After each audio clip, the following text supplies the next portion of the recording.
இந்தியாவை விட்டு வெளியேற போகிறோம். வாட்ஸ்அப் வெளியிட்ட அதிர்ச்சி தகவல். மத்திய அரசால் கடந்த 2021ஆம் ஆண்டு தகவல் தொழில்நுட்பம் விதிகள் 2021 கொண்டு வரப்பட்டது. வாட்ஸ்அப், பேஸ்புக் மாதிரியான சமூக வலைதள நிறுவனங்கள் அவர்களோட பயனர்களின் உரையாடல்களை கவனிக்குமாறும் அவர்களை அடையாளம் காண வேண்டும் அப்படின்னு கூறுவதாக அதற்கு எதிர்ப்பு தெரிவித்து மெட்டா நிறுவனம் சார்பில் டெல்லி உயர்நீதிமன்றத்தில் வழக்கு தொடர்ந்தாங்க. இந்த வழக்கு விசாரணை டெல்லி உயர்நீதிமன்றத்தில் நேற்று நடந்திருக்குது. அப்பொழுது வாட்ஸ்அப் நிறுவனம் சார்பில் வாதிட்ட வழக்கறிஞர் தேஜஸ் கரியா அப்படின்றவரு, வாட்ஸ்அப்போட பிரைவசி அம்சத்துக்காக தான் இந்தியாவில் 400 மில்லியன் மக்கள் இதை பயன்படுத்துறாங்க. வாட்ஸ்அப்ல எண்ட் டு எண்ட் என்கிரிப்ஷன் இருக்கிறதுனால, அதாவது வாட்ஸ்அப்ல மெசேஜ் அனுப்பியவரும் அதை பெறுபவரும் மட்டுமே தங்கள் அனுப்பிய மெசேஜ்களை பார்க்க முடியும் அப்படின்ற அம்சத்தினால தங்களோட தனி உரிமைக்காக மக்கள் அதிக அளவுல இதை பயன்படுத்திட்டு வராங்க.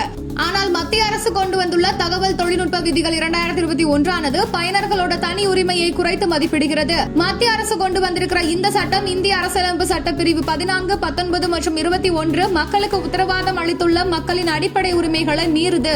இது மாதிரியான விதி மற்ற நாடுகள் எதிலுமே இல்ல, ஏன் பிரேசில்ல கூட இல்ல.